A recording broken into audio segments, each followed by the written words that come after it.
Siguiente escuela. Con los sofistas se va a iniciar una etapa de la filosofía completamente nueva, que es la filosofía de Sócrates y la de los socráticos. Sócrates era sofista. De hecho, la palabra sofista tenía tres significados.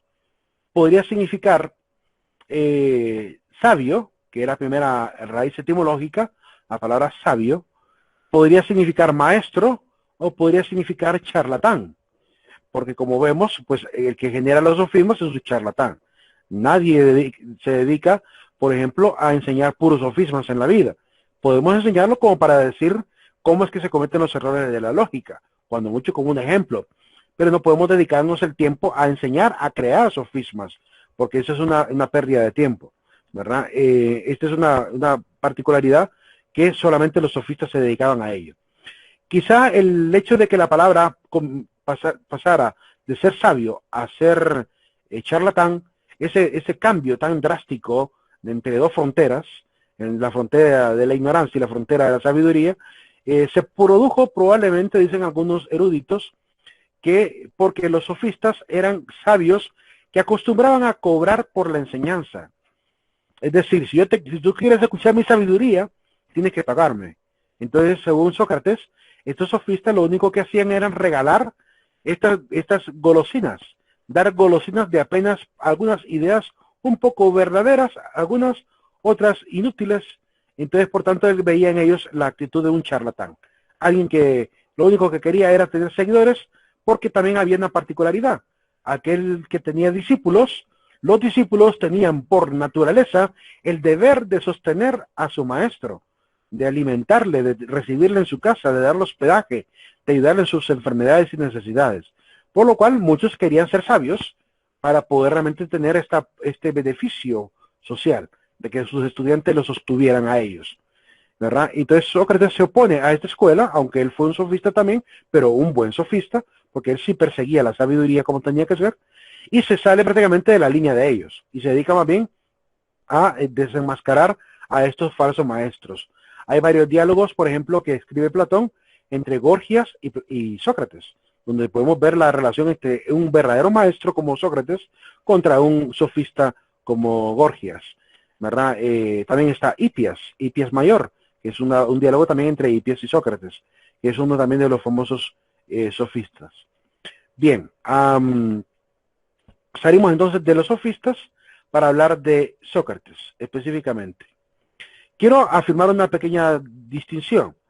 La palabra sofista, además de charlatán, maestro y sabio, hay que recordar que en la antigüedad muchos escritores como Heródoto se refieren a hombres como el mismo Gorgias, como el mismo Platón, se refieren con un término. El término es sofos. Sofos viene de la misma raíz etimológica de sabiduría o sofía, ¿verdad? Y sofos significaría más bien ingenioso. De hecho, Homero, cuando se refiere al famoso Aquiles y al famoso Odiseo, le llama los sofos, los ingeniosos. Es decir, el ingenioso Odiseo, porque fue el que creó el caballo de Troya. Entonces, él se refiere con el término sofos a este hombre. No le llama sabio, prácticamente es el sentido más bien de alguien estratega, alguien que tiene capacidad de destrezas, ciertas destrezas intelectuales, pero no significa realmente que gozara de la sabiduría. Posteriormente, con Sócrates ya nace la verdadera búsqueda de la sabiduría, que ya tendrá sentido ya con él. Sócrates era hijo de una partera y por tanto él va a tener experiencia quizá de poder ver a muchísimas mujeres parir. Eso quizá o lo dejó traumado o lo hizo pues mucho bien. ¿Por qué? Porque él va a fundar un método para la enseñanza que él le llama mayéutica, que es el arte de hacer parir la verdad. Y vamos a explicar un poquito eso. Sócrates vivió por el año 470 a.C. hasta 399 después de Cristo. Fue filósofo griego considerado el fundador de la filosofía moral o axiología. También algunos filósofos le consideramos el padre de la psicología. Aunque muchos dicen que el padre de la psicología es Freud, pues él es el padre de la psicoterapia, del psicoanálisis. y podríamos verlo en eso como el padre de la filosofía, de la psicología moderna. Pero el primer psicólogo de la historia, el primero en estudiar la conciencia humana, fue Sócrates. Por lo cual, por esa razón, le consideramos a él el primer psicólogo, el primero que estudia la psique que es la mente en el mundo griego. Para él, pues, es superior tener diálogos a escribir libros. Es más, se aprende mucho más dialogando con las personas que escribiendo o leyendo incluso un libro. Esa es la manera de entender de él. Hoy sabemos que no es tan así. Hoy en día podemos aprender muchísimo tanto del diálogo como de los libros. En ambos se encuentra conocimiento. No hay por qué poner el menosprecio en alguno de los dos. La mayéutica es el arte de alumbrar o de hacer parir a los espíritus. Se refiere con espíritu de los alumnos. Para en aquel entonces el alumno, la palabra alumno significaba alguien que no tenía la luz, que era alumen, sin luz. Y por tanto el maestro era el que daba la luz, era el que iluminaba al estudiante. Pues el estudiante tenía que poder alumbrar, es decir, sacar el conocimiento de dentro, parirlo, porque la única manera de poder llegar a ser sabio, según Sócrates, era pariendo ideas, era produciendo ideas. Y por tanto, producir ideas no es algo fácil, no es algo sencillo. Si, incluso al maestro, cuando hacemos una pregunta y pretendemos que el estudiante responda, nos cuesta un poquito encontrar la respuesta de manera inmediata. El alumno se tarda en poder dar una respuesta a una pregunta que hace el docente. Desde la infancia vemos ese fenómeno, ¿verdad? Y aún en la adultez se da, ¿verdad? Hay momentos en los cuales uno hace preguntas y tardan hasta más de 30 segundos para dar una respuesta. Significa que parir la verdad, decir una verdad, no es tan fácil, ¿verdad? El proceso mental para producirlo requiere un gran esfuerzo. Un esfuerzo que Sócrates comparaba con el parir, con el dar a luz, que duele pensar, según Sócrates. Y de hecho quiero citar una famosa película para jóvenes, para niños, no recuerdo el cineasta, pero la película se llama Spy Kids. En esa película hay varias películas, varias sagas, y en una de las películas, creo que fue la tercera película, la de la isla, a los niños se les arruinan las tecnologías que ellos utilizan para poder vencer a los malos. Pues cuando se les arruina la tecnología y quieren hacer una tienda de campaña, el niño pequeño le dice a la hermana, ¿significa entonces que sin tecnología tenemos que pensar? Y le dice a la hermana, sí, tenemos que pensar. Y el niño responde diciendo, ouch. De esa manera responde, como diciendo, pensar duele. Y es que es una realidad. No nos gusta pensar. Si yo les digo, ¿qué prefieren? Investigar en redes sociales o en Google, ¿verdad? Ese tema y que me manden lo que encontraron ustedes solo de copiar y pegar, o prefieren escribir una página con sus propias ideas y producción mental. Yo les apuesto que el 100% va a decir, hagamos la investigación de Google. Yo no estoy para andar produciendo ideas ahorita, porque la mayoría de la gente no quiere realmente razonar. Por esa razón he puesto yo en la página los foros, para que usted produzca ideas, para que usted dé su opinión, porque es importante aprender a producir ideas. Usted para ser profesional tiene que aprender a producir, a tener ingenio, y la única manera de poder hacerlo es practicando. Pues la manera de los foros es para ir practicando el tema del ingenio. Y también quiero conocerlos a ustedes. Quiero ver cómo piensan, quiero ver cómo razonan. Ayer, por ejemplo, ya en el foro de ¿qué era filosofía para ustedes? Ya les he colocado incluso algunas respuestas. Si revisan en la plataforma, seguramente van a poder encontrar, ¿cómo se llama? Ya algunas respuestas de mi parte, observaciones y anotaciones que hizo, comentarios que hizo sus propias opiniones. No a todos les voy a poder opinar, ¿verdad? Yo los leo a todos, sí, pero solamente voy a poder opinar donde realmente me nace poder hacer la opinión, ¿verdad? Quisiera darle respuesta a cada uno de ustedes, pero no todo realmente necesita una respuesta. Entonces, solamente daré respuesta en algunos que realmente digo yo, aquí tengo que aclarar algo o tengo que aportarle algo. No fue político, no quiso participar en política por advertencia divina. Recuerden que dije que Sócrates era muy creyente. Pues un amigo de Sócrates subió al oráculo de Delfos, que era una pitonisa, una adivinadora, que había en una montaña, la montaña de Delfos, y trajo una noticia para Sócrates. Le dijo de que él, según el oráculo, sería el hombre más inteligente, el hombre más sabio de Atenas. Entonces Sócrates se vio un poco interpelado por esa situación y decidió subir a la montaña. Entonces, escalando la montaña, en la gran gradería que había que subir para poder llegar hasta la montaña cuesta arriba, evidentemente, en una de las tantas construcciones que habían ahí, se encontró en el camino una roca tallada con una frase que dijo un filósofo pasado, que firmaba a alguien que en esa frase, decía la frase, en griego se dice nosiseiton, nosiseiton, que significa conócete a ti mismo. Entonces esa frase, que era de Tales de Mileto, él la leyó en el camino. Entonces, en vez de ir a preguntarle a la pitonisa que por qué había dicho eso de él se propuso a sí mismo demostrar por qué realmente él podría llegar a ser el más sabio. Entonces lo que hizo fue, en vez de ir a preguntarle a ella, dedicarse a platicar con los sabios que en aquel momento se autodeclaraban sabios, para darse cuenta realmente si había o no había sabiduría en ellos. Y es así como su discípulo Platón va a terminar escribiendo una serie de diálogos de Sócrates con estos famosos sofistas o supuestos sabios, con los cuales Sócrates termina siempre desenmascarándoles y enseñándoles que incluso un criado puede decir cosas más sensatas que el mismísimo maestro de la casa. Es así como Sócrates aparece como un hombre muy astuto y que utiliza este método de preguntas y respuestas, que es la mayéutica, para poder extraer la verdad. Sócrates y su irónica profesión de la ignorancia. Para poder participar de este diálogo con los maestros, él siempre comenzaba presentándose como alguien que no tenía conocimiento. Comenzaba con una actitud de humildad, pero evidentemente ya tenía algo que sabía que otros no sabían, que él al menos ya se daba cuenta del grado de ignorancia que poseían. El resto de sabios se jactaban de saberlo todo y no se daban cuenta que ignoraban muchísimas cosas, o si se daban cuenta lo ocultaban, eran hipócritas. Sócrates no. Él sabía que el principio de la sabiduría es darse cuenta cuánto me hace falta para poder conocer. Digamos que en su última frase, Sócrates y su irónica profesión de la ignorancia.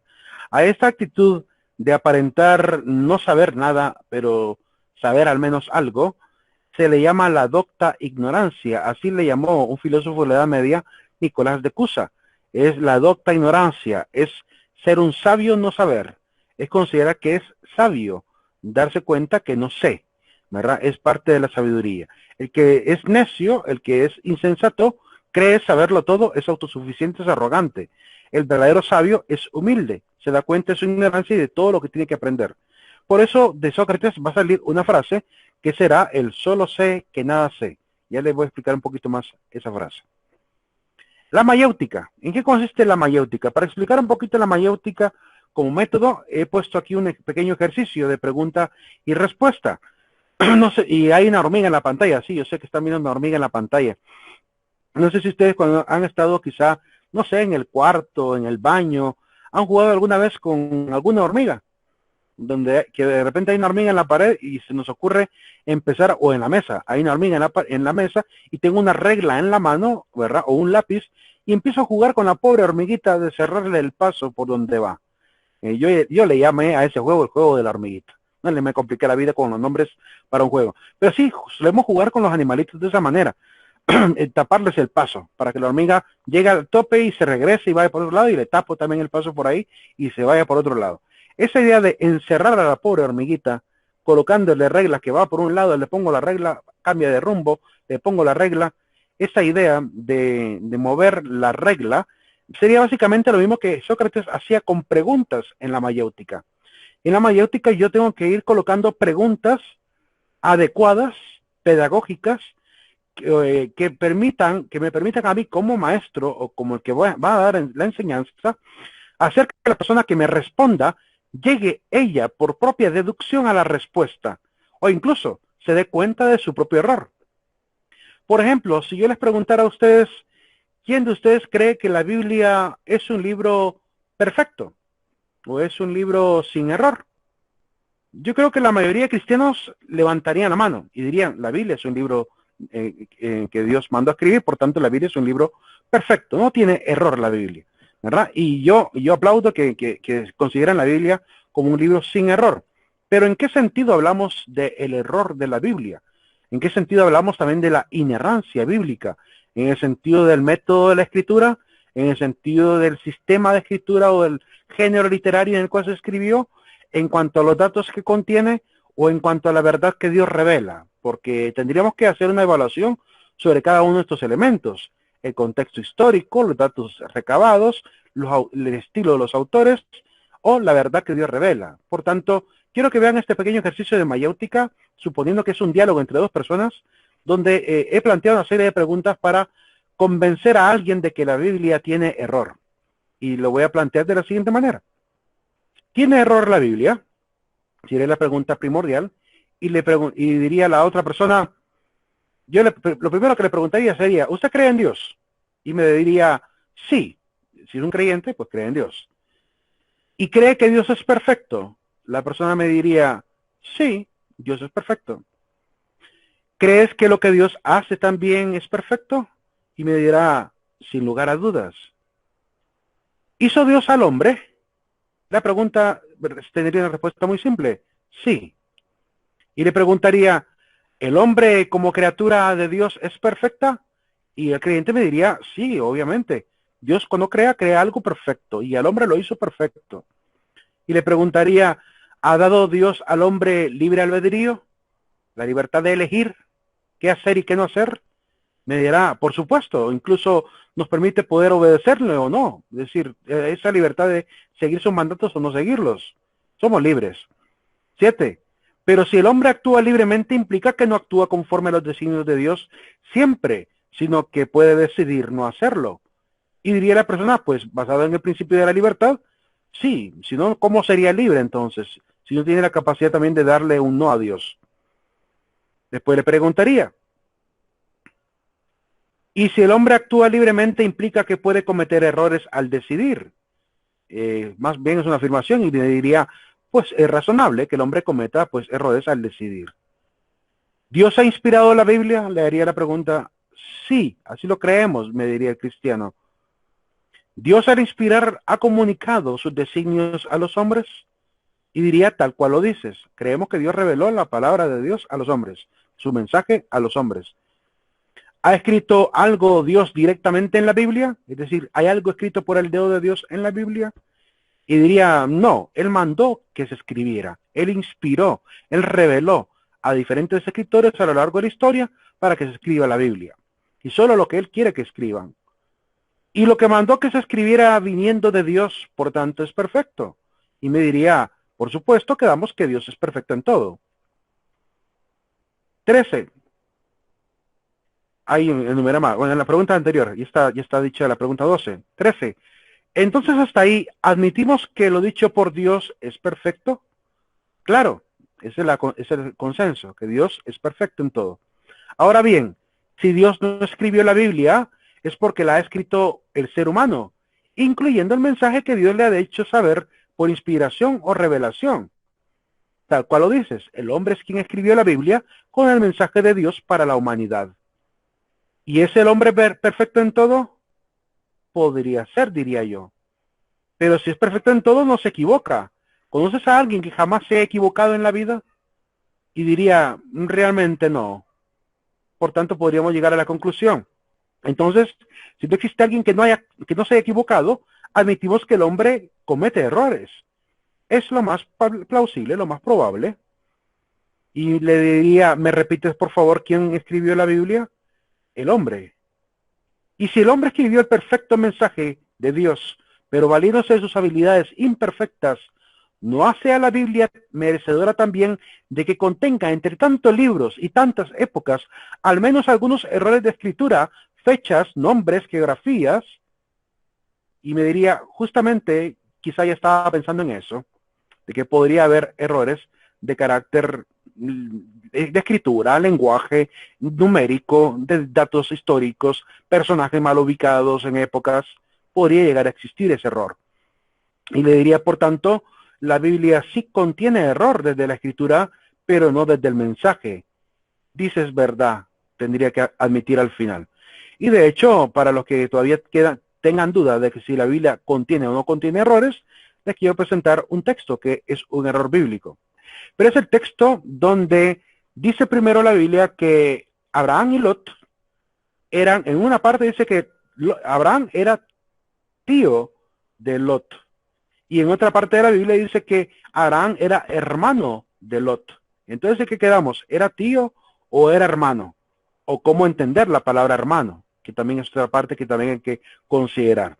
Entonces, ahí podemos ver que en realidad sí se pueden cometer errores de carácter numérico, histórico, aunque sea inerrante desde el mensaje revelado. Es decir, la idea que Dios transmite es lo perfecto, pero el método con el que se ha transmitido pues ha sido hecho por hombres imperfectos. Por tanto, incluso los más grandes teólogos saben que la Biblia contiene errores, ¿verdad? Pero en el sentido del humano. Bien, proseguimos. Esto es en realidad lo que hacía Sócrates con la mayéutica. Sócrates, la frase "conócete a ti mismo" le generó a él todo un conflicto personal porque terminó generando la búsqueda de quién es él, la búsqueda del autoconocimiento, ¿verdad? Dice él que es un imperativo moral. Es necesario que cada ser humano se conozca a sí mismo. Yo diría que tendríamos que hacernos constantemente nosotros mismos una especie de FODA, ¿verdad? Ver nuestras fortalezas, oportunidades, debilidades y amenazas personales, autoconocernos, hacer un examen de conciencia, diríamos en términos cristianos. Es decir, que tendríamos que aprender a vernos a nosotros mismos, tenemos que penetrar en la esencia de lo que es el ser humano, pero también en la esencia de quién soy yo, para partir de ahí. Porque no puedo alcanzar la virtud, ni puedo ser excelente, si no conozco cuáles son mis capacidades, debilidades, oportunidades y amenazas. Es tener en consideración hacer un DOFA personal. Es importante hacer el ejercicio, ¿verdad? ¿En qué soy bueno yo? ¿Para qué soy bueno? ¿Cuáles son mis habilidades? ¿Verdad? Ese ejercicio lo hicimos hace muchísimo tiempo en el seminario. Poder evaluar cuáles son mis amenazas, qué realmente me daña a mí, qué es lo que debo evitar en mi vida, que me dañe a mí mismo, ¿verdad? Las debilidades, en qué realmente soy malo, ¿verdad? ¿Qué es lo que tendría que mejorar en mi vida, ¿verdad? Y las oportunidades, ¿verdad? En qué me podría desempeñar mejor, cuál es mi horizonte, cuáles son mis metas, hacia dónde quiero llegar. Es importante hacerse toda esa serie de preguntas para un autoconocimiento.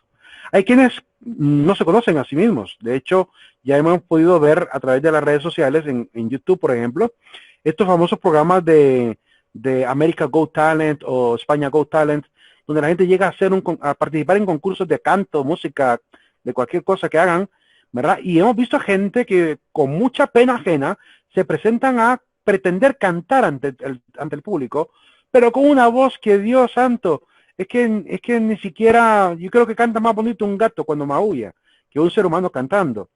Es decir, que es increíble cómo estas personas se atreven a hacer el ridículo públicamente, y todo porque no se conocen, no saben que están desafinados, no se dan cuenta de su falta de oído, ¿verdad? Y por lo cual terminan haciendo el ridículo y se convierten pues en memes para la vida de las redes sociales. Lamentable que hay gente que no ha tenido esa capacidad de autoevaluarse. Yo tengo que aprender a verme a mí mismo. Es decir, que incluso tengo que tener la valentía de preguntarle a los demás, ¿quién soy yo para los demás? Si el mismo Jesucristo lo hizo. Jesucristo le preguntó a los apóstoles, ¿quién dice la gente que soy yo? ¿Y ustedes quién dice que soy yo? Jesús preguntó a los apóstoles cuál era la opinión que tenía la gente de él o la opinión que ellos mismos tenían de él. Y si Jesús lo hizo, ¿cómo no hacerlo nosotros? ¿Y cuál es el valor de preguntar a los demás quién soy yo? Que me doy cuenta de cosas que no entiendo de mí mismo, o me doy cuenta de cosas que no sabía que yo poseía. De hecho, en la psicología se habla de la ventana de Johari, que son 4 posibilidades.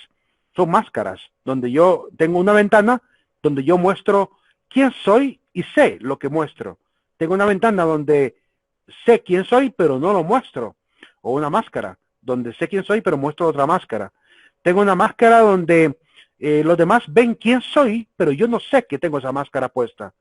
Y la última, donde tengo algunos elementos en mi psicología, en mi inconsciente, donde puedo ser alguien en un determinado momento, bajo una cierta presión, que ni yo ni los demás sabíamos que poseía yo eso. Es decir, que puedo llegar a romper el paradigma del hombre calmado en un momento de guerra, por ejemplo. Puedo llegar a cambiar el paradigma de un hombre honesto ante un soborno, por ejemplo. Entonces me terminaría dando cuenta de algo que no creí que fuera capaz yo de hacer. Esa última ventana es la ventana de la máscara, que yo no conozco y tampoco los demás conocen de mí. Entonces, el aprender a conocer esas máscaras, saber la máscara de lo que los demás ven que yo no veo, ¿verdad? Esa máscara donde yo doy a conocer algo que yo creo que soy de diferente manera, pero los demás me ven de diferente forma. Yo en algún momento, por ejemplo, yo hice ese ejercicio. Incluso lo hacía en la clase de introducción a la psicología en bachillerato, cuando di la clase también de psicología en una ocasión. Y les hacía la pregunta, las puse a las chicas y a los chicos a trabajar en ese asunto, de aprender a decir, a escuchar a los demás, lo que los demás perciben de mí, y guardar silencio, no alegar ni responder a nada de lo que nos digan, solamente recibir la opinión de los demás y después adentro, en nuestro corazón, hacer la evaluación. ¿Quién realmente soy yo? Yo, por ejemplo, cuando hice ese ejercicio me di cuenta que daba una apariencia que no creí que fuera la que yo pretendía. Yo creía, por ejemplo, en mi vida de seminario, que era un joven alegre, que era un joven que buscaba siempre ser líder, tener iniciativa, ¿verdad? Participar en todo, pero cuando me pasaron a mí al banquillo en esa actividad que hicimos, ¿verdad? Me dijeron que yo era arrogante, que era muy altanero, que hacía las cosas por sola salir del paso, que era muy desordenado. Me dijeron muchísimas cosas que durante mi juventud y adolescencia yo la sufrí y que tuve que ir cambiando con la madurez. Pero si yo no hubiera sabido de eso, si alguien no hubiera tenido el valor de decírmelo, ¿cómo lo habría cambiado?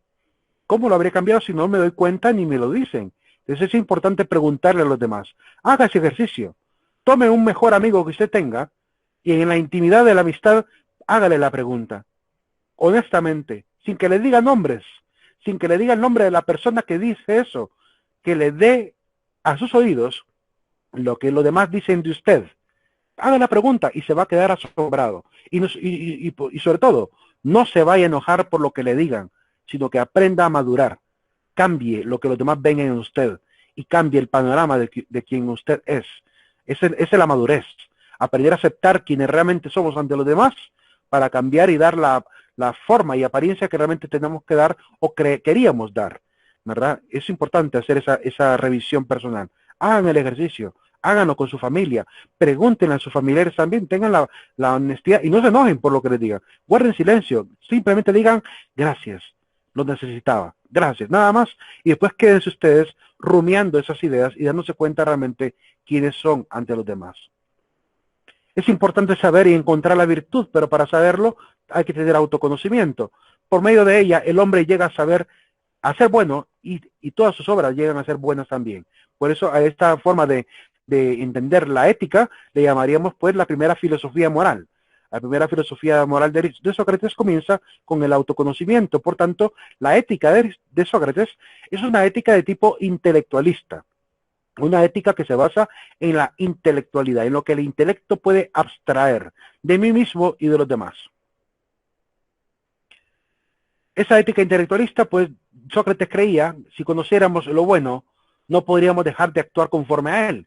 Si yo sé lo que a mí me hace completamente bueno, ¿por qué voy a irme por el camino contrario? Si yo sé que de repente el beber demasiada cerveza me puede provocar una enfermedad, ¿por qué voy a beber cerveza?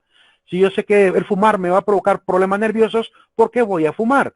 Es decir, la ética intelectualista de Sócrates me aleja de lo malo, porque mi conciencia me dice, si me voy por ese camino, voy a dañar mi propio organismo, mi propio cuerpo, y por tanto no puedo ir en contra de la razón, no puedo ir en contra de la lógica de mi supervivencia. Lo lógico es que yo cuide mi cuerpo, lo lógico es que le provea lo mejor, que lo único que provee es sustento y que no le provoque ni dolor ni daño. Por tanto, no me haré tatuaje. ¿Por qué? Porque el tatuaje es un daño al cuerpo.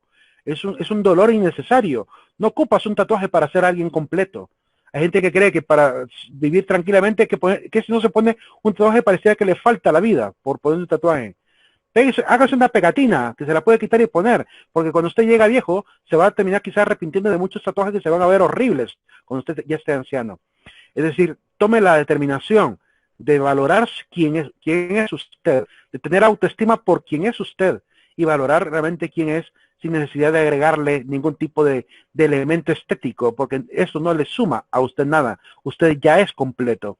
Usted no necesita pintarse el cabello, ni cambiarse, ponerse pestañas postizas, ni aumentarse los glúteos, ni ponerse pompas por todos lados. Es decir, que no necesita todo ese cambio orgánico y físico para ser quien realmente debe ser.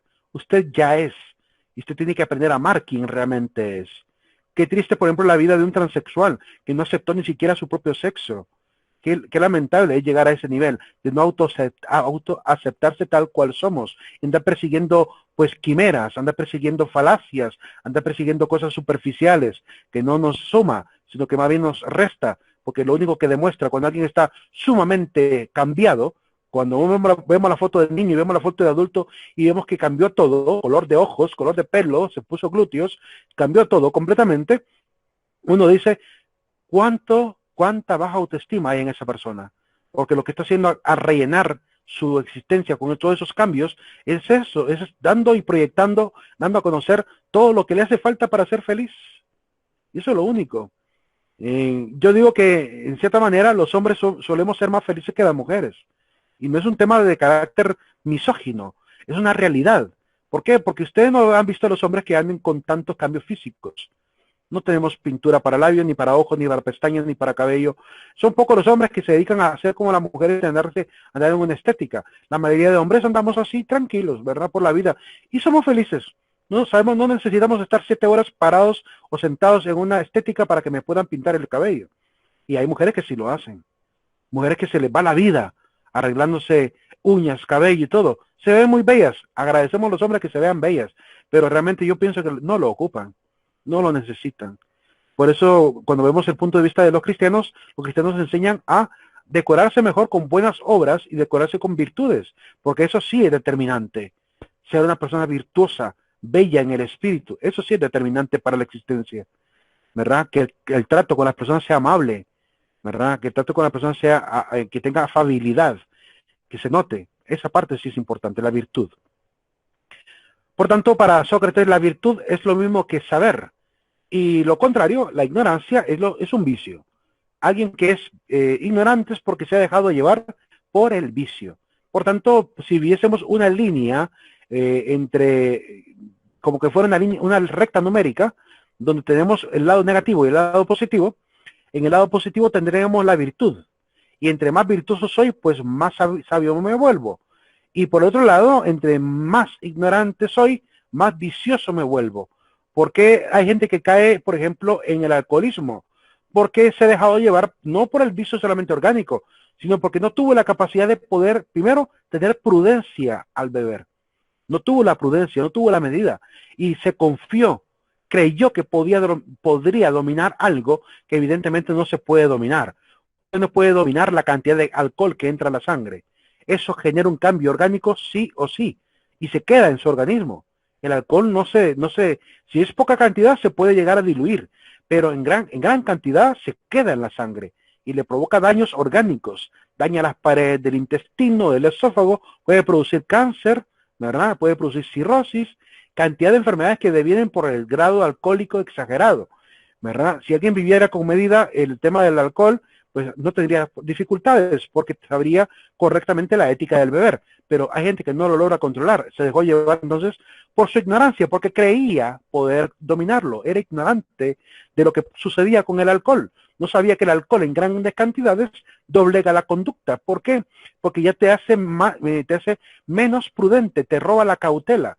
Y al robarte la cautela, evidentemente te lleva más y más a alcoholizarte. Y eso termina generando daños orgánicos primarios, que son lo que ocurren a corto plazo, y a largo plazo, lo que ocurren orgánicamente por la cantidad de veces que tú te has estado metiendo alcohol en la sangre y has dañado las paredes de todos tus órganos. Entonces es evidente que la gente por desconocimiento se vuelve alcohólica. Después terminan preguntándose, ¿por qué a mí, Dios mío? ¿Por qué a mí? Y es que en realidad no es culpa de Dios, es culpa de uno mismo, que no tomó la determinación de tener medida. Los verdaderos valores no son aquellos que están ligados a las cosas exteriores, decía Sócrates, como la riqueza, el poder o la fama, y tampoco aquellos que están ligados al cuerpo, como la vida, la fuerza física, la salud o la belleza aparente, sino exclusivamente los valores del alma, que se hayan todos incluidos en el conocimiento. Por eso es que Sócrates era un hombre que no se preocupaba por su apariencia física. Era un hombre gordito, barbón, ¿verdad? Que andaba semidesnudo, porque a duras penas andaba una especie de toga enrollada alrededor del cuerpo.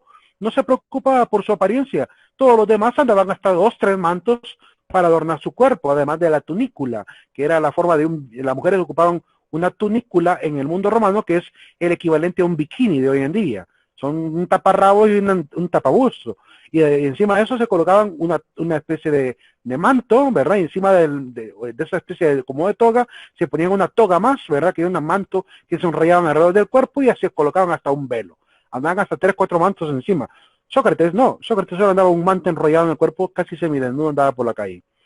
Y por esa razón eso volvió muy molesto para la gente, porque en la comunidad de Atenas, ¿verdad? Y que la gente admiraba la belleza física, admiraba la apariencia del vestir, y eran personas que habían caído pues en esta actitud de cualquier cosmopolita, donde vestir bien es lo que debe ser, ¿cómo se llama? La costumbre de las personas. Que si tú vistes mal, te ven mal. Entonces, por esa razón, él despreciaba esa actitud humana, donde se desprecia a la persona por la apariencia y no se le desprecia por la falta de virtud, ¿verdad? Creía que era lo contrario, que teníamos que despreciar a alguien si le faltara virtud, ¿verdad? Y admirar a alguien si gozaba de virtudes, no por gozar de apariencia física ni belleza en su cuerpo. Al final Sócrates, por este tipo de enseñanzas, se ganó el repudio del pueblo de Atenas, y por esa razón lo van a condenar a muerte por medio de un método que es el método democrático de aquel momento, que era el ostracismo. El ostracismo consistía, bueno, inicialmente se hacía con conchas, con ostras, pero cuando no había ostras ocupaban hasta pedacitos de vasija para condenarlo, ¿verdad? Colocaban en una vasija el nombre de la persona a condenar y hacían una votación. En una vasija colocaban si querían que le dieran muerte, y en otra colocaban si querían que le dieran cárcel, y en otra si querían que fuera exiliado. Entonces colocaban 2, 3 vasijas, dependiendo de lo que querían elegir o lo que el juez determinaba, y la gente pasaba democráticamente a colocar sus vasijas. Contaban los votos y así determinaban qué había decidido el pueblo. Pues a Sócrates lo terminan condenando a la muerte por medio de este método de ostracismo. Aquí pueden ver, por ejemplo, algunas conchas, bueno, mejor dicho, de algunos pedazos de vasija, ¿verdad? En forma casi como de concha, con el nombre de algunos condenados a muerte, como Pericles o Temístocles, como aparecen ahí. Fíjense que en la parte de abajo dice Dedaios. Dedaios significa matarle, ¿verdad? De la palabra Dedaios viene el tema también de la muerte. La muerte, de la palabra death en inglés, viene de Dedaios. Pero de todas sus calumnias, bueno, una cosa que hay que decir, Sócrates fue llevado a juicio. Y en el juicio él se va a defender. Y su discípulo Platón va a escribir la Apología de Sócrates, que es una obra de aproximadamente 8 a 10 páginas, que contienen el discurso de lo que Sócrates dijo durante su discurso, durante su defensa. Y vean cómo comienza él, por ejemplo, el discurso. No lo puedo leer todo, evidentemente. Sí les sugeriría que lo leyeran, sobre todo los que estudien Derecho.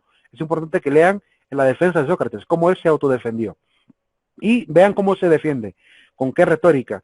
Pero de todas sus calumnias, la que más me ha sorprendido, le dice a los que lo acusan a él, es la prevención que les han hecho de que estéis muy en guardia para no ser seducidos por mi elocuencia.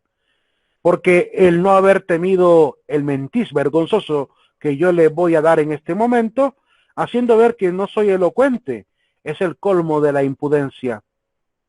A menos que no llamen elocuente al que dice la verdad. Si es esto lo que pretenden, confieso que soy un gran orador, pero no lo soy a su manera, porque, repito, no han dicho una sola palabra verdadera. Quiere decir que los que lo acusaban, antes de que hablara él, advirtieron al público, tengan cuidado con lo que Sócrates va a decir a continuación, porque es un hombre que habla muy bien y los va a convencer, aunque sea falso lo que él diga. Entonces hicieron, ¿cómo se llama? Una falacia de petitio de principi, donde anticiparon lo que probablemente iban a escuchar. Cuando Sócrates dice, mira, realmente, que han hecho esa advertencia, ¿verdad? Diciendo que yo también soy elocuente. Pues si ser elocuente es decir la verdad, digan que soy un gran orador. Y así comienza el gran discurso. Pasamos de Sócrates a la siguiente escuela, los socráticos. Los socráticos son escuelas que se van a originar en algunas de las doctrinas de Sócrates, las van a llevar al extremo.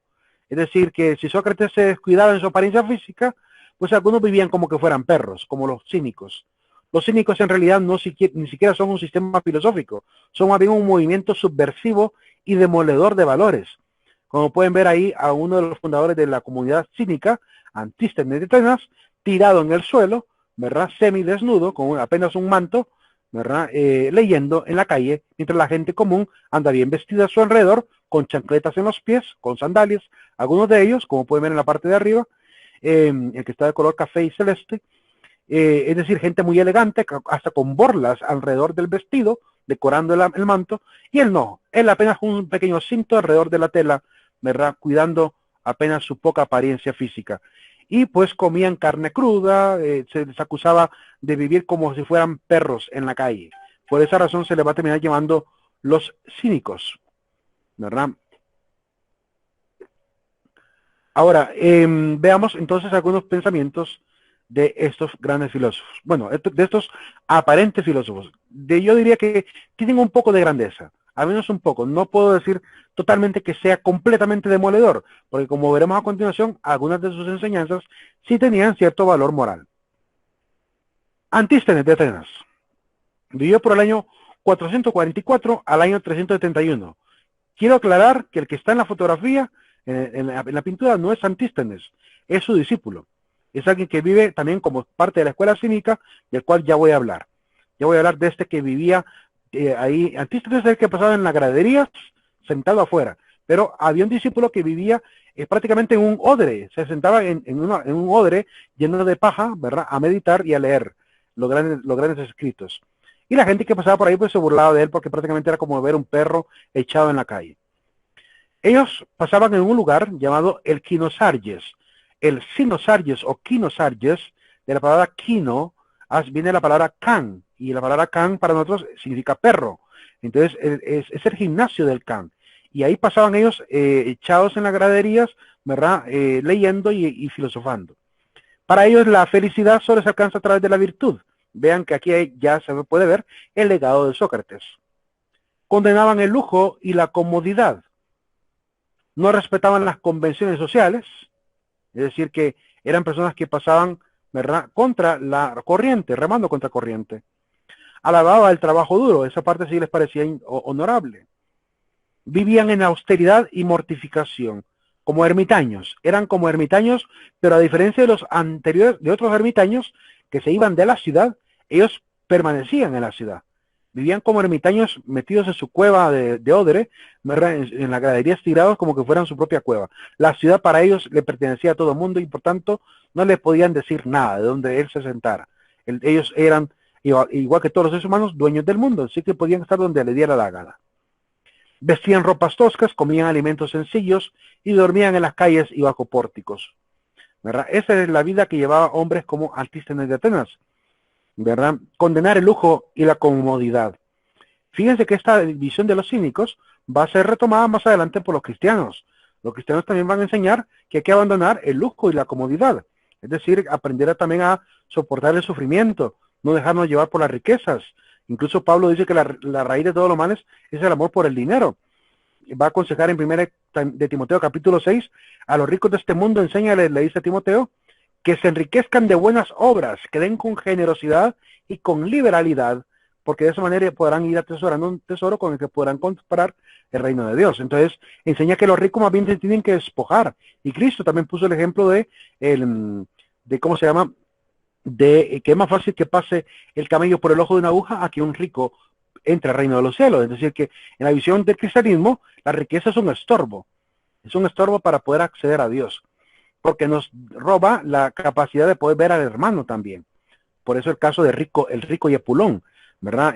Pero el rico y Lázaro, que es el rico Epulón y Lázaro, que es un hombre tan autosuficiente, ¿verdad? Que nunca ayudó a Lázaro, pero después cayó enfermo y murió y al final terminó condenado por su falta de solidaridad. Entonces, en la Biblia podemos ver que siguen la misma enseñanza del pueblo de los cínicos, ¿verdad? De los pocos cínicos que aparecieron, de esta idea de abandonar el lujo y la superficialidad de la vida. Pero también tiene que ver con Sócrates, evidentemente. El siguiente es Diógenes de Sinope. De él es el que vamos a hablar específicamente. Él es el que pasaba en el odre con una lámpara encendida a plena luz del día. Él andaba con una lámpara todo el tiempo, caminando por la calle como que fuera un loco, con una lamparita encendida, ¿verdad? Y cuando la gente le preguntaba que por qué andaba con la lámpara encendida, él respondía, es que ando buscando un hombre de verdad. Es decir, un hombre moral, un hombre honesto, un hombre justo, un hombre que realmente cumpla con la ética. Andaba buscando un hombre ético, porque los hombres que según él veía y podía entender al observar el entorno, eran personas con muchos vicios, con muchos problemas, que no vivían la ética como tendría que ser. Se burlaba entonces de los hombres de letras, porque pasaban leyendo, por ejemplo, los sufrimientos del famoso Odiseo, ¿verdad? Mientras desatendían sus propios sufrimientos. Entonces es un tema bien interesante. Cómo la gente malgasta su vida leyendo obras que no llevan a nada, y en vez de leer realmente lo que realmente es importante para la vida. Yo les decía que anteriormente que prefiero leer mejor un libro como Proverbios que andarme leyendo un Harry Potter. Es decir, malgastar la vista, malgastar mi tiempo en leer una obra que no me enseña más que una tan sola idea, yo realmente a eso sí le veo a una actitud muy absurda, ¿verdad? Está bien, ¿cómo se llama? Disfrutar la parte de la imaginación, pero tampoco podemos dejar que la vida se nos escape solamente por imaginar. ¿En qué eres hábil?, le preguntaban a él, y él era muy irónico. Él respondía: soy hábil en mandar. Soy bueno mandando a la gente. Esa es mi principal habilidad. Y de hecho todos tenemos esa capacidad. Diógenes caminaba por Atenas a la luz del día, llevando la lámpara, y buscaba un hombre honesto, un hombre que cumpliera con la ética, ¿verdad? Es importante entender que para aquel momento Atenas era una cosmopolita. Era una ciudad, ¿verdad?, donde aparecieron los principales filósofos. Era una ciudad gobernada por grandes líderes como Pericles. Entonces, evidentemente, en este momento, ¿verdad?, es una época, se supone, de gran apogeo cultural, histórico, ¿verdad?, militar, la gran Atenas, pues, que se va a enfrentar incluso a la gran Esparta. Pero aún en medio de esa gran grandeza de ciudad, con la Acrópolis recién hecha, ¿verdad?, aún así, la gente vivía con mala ética, es decir, no tenía ética, eran personas antiéticas, gente que estafaba a otros, comerciantes que revendían cosas altísimas, en altos precios, es decir, la Honduras de hoy, pues, básicamente la Honduras de hoy, aunque la Honduras de hoy no tiene ninguna acrópolis, es decir, no tenemos tampoco mucha belleza como la que había en aquel entonces, pero sí tenemos todos los vicios que habían en aquel entonces. Entonces, tenemos que aprender a revisar cómo estamos también a nivel de la sociedad, ¿verdad? Porque realmente encontrar hombres honestos hoy en día, mujeres honestas hoy en día, es muy difícil. Es muy difícil. Todos tenemos algo. Como decimos vulgarmente, todos tienen cola que le pisen. Porque pareciera, como dice la misma palabra, pareciera que ninguno está exento de pecado. Todos. Por tanto, todos pecaron y todos estamos privados de la gracia de Dios. Eso lo dicen los cristianos. Por razón por la cual tiene mucha razón también Diógenes al buscar un hombre honesto. Hay una anécdota, con esta anécdota pienso terminar a Diógenes, donde él se enfrenta a Alejandro Magno. Ustedes saben que Alejandro Magno es el más grande conquistador de la historia.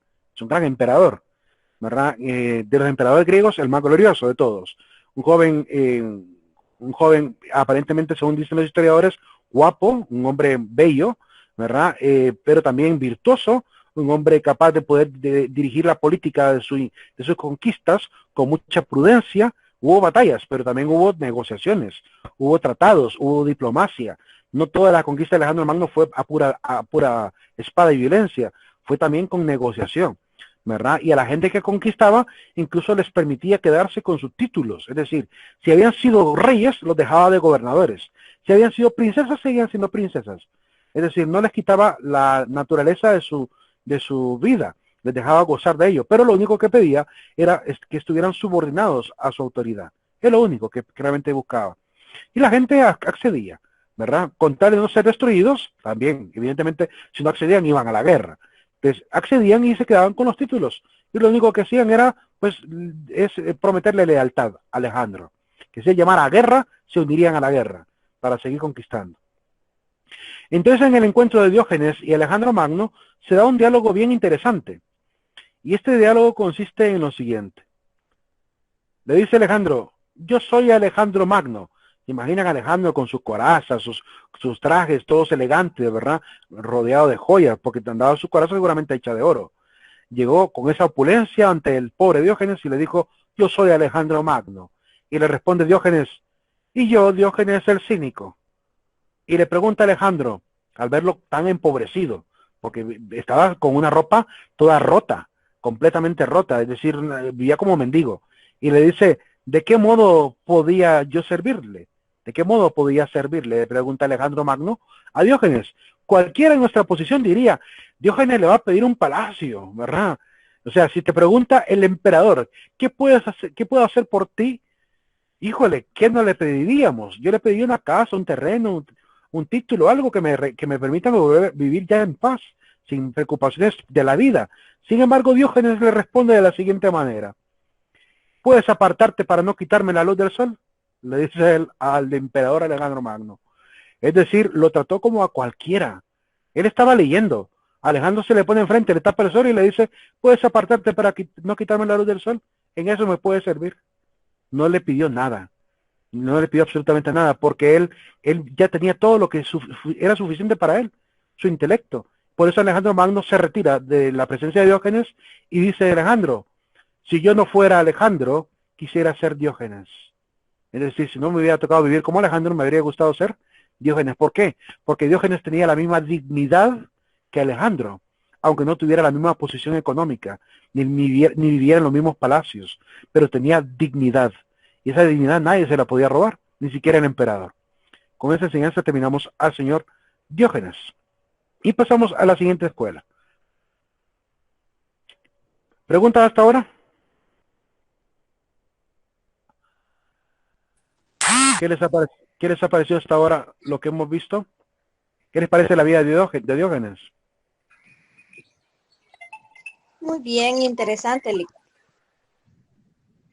¿Verdad que no se ocupa ser rico para tener dignidad? Bien, pasamos a lo siguiente. Los cirenaicos. Los cirenaicos eran todo lo opuesto a los cínicos. Si los cínicos creían que más bien habían que huir de los placeres y del lujo y de la apariencia, los cirenaicos enseñaban que hay que buscar el máximo placer y el menor dolor. Eso es lo que enseñaban. Buscar el máximo placer y evitar el menor dolor. De esa manera se alcanzaba la felicidad según ellos. Entonces se pasaban en bacanales, se la pasaban en orgías, se la pasaban en comilonas, en borracheras, porque creían que la manera de poder alcanzar la felicidad era realmente pudiendo dejarse llevar por los placeres, aunque no todos eran tan desmedidos. De hecho, ya vamos a hablar un poquito del tema de la medición. Fundados por Aristipo de Cirene, quien fue discípulo directo de Sócrates, ¿verdad? Y ellos buscaban entonces esa actitud, el menor dolor y el máximo placer. La siguiente escuela son los megáricos. No veremos ningún filósofo entre los cirenaicos, simplemente afirmar su doctrina. Los megáricos, fundados por Euclides de Megara, y quiero hacer una aclaración. La primera vez que yo di esta asignatura, que fue hace como el año 2004, que fue la primera vez que la di, yo puse esta imagen como para representar a Euclides, porque abajo dice Euclides de Megara en la imagen.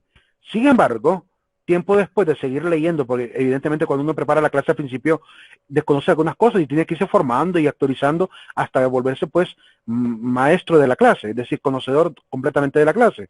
La carrera no te hace completamente sabio, entonces tienes que seguir leyendo, profundizando.